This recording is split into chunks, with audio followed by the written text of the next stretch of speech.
বাংলাদেশে কোটা আন্দোলন ঘিরে সাম্প্রতিক সহিংসতার জেরে সৃষ্ট চলমান পরিস্থিতির প্রভাব পড়েছে প্রতিবেশী ভারতের কলকাতায়। কেননা কলকাতার একটি বড় অংশের অর্থনীতি নির্ভর করে বাংলাদেশি পর্যটকের ওপর। বিশেষ করে বাংলাদেশি পর্যটক অধ্যুষিত এলাকাগুলোতে নেমে এসেছে চরম এক অনিশ্চয়তা।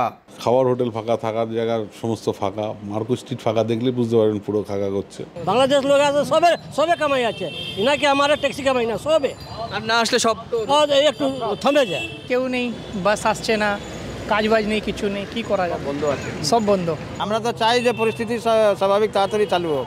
অন্যদিকে কলকাতায় আটকে পড়েছেন অনেক বাংলাদেশি পর্যটকও। তারাও জানিয়েছেন মিশ্র প্রতিক্রিয়া। এখান থেকে যাওয়ার কোনো ব্যবস্থা নেই, আমি ডাক্তার দেখাতে আসছিলাম, তো এখন যাওয়ার কোনো উপায় পাচ্ছিলাম, এখানে আটকে গেছি।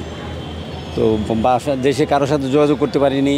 সাধারণ ছাত্র না, এর ভিতরে মনে হয় কে বা কারা ঢুকে গেছে, ঢুকে এটা করছে। মধ্য কলকাতার New Market, Sudder Street, Free School Street, রফিয়া মেদকিদা স্ট্রিট, মার্কো স্ট্রিট সহ বেশ কয়েকটি এলাকায় প্রতিদিন হাজার হাজার বাংলাদেশি পর্যটক আসেন।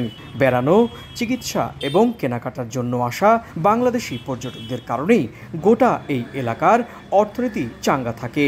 তবে বাংলাদেশের যে কোনো সংকট হলেই কয়েক ঘন্টার মধ্যে সেই অর্থনীতির উপর পরে মারাত্মক নেতিবাচক প্রভাবও, বলছেন সংশ্লিষ্ট ব্যবসায়ীরা।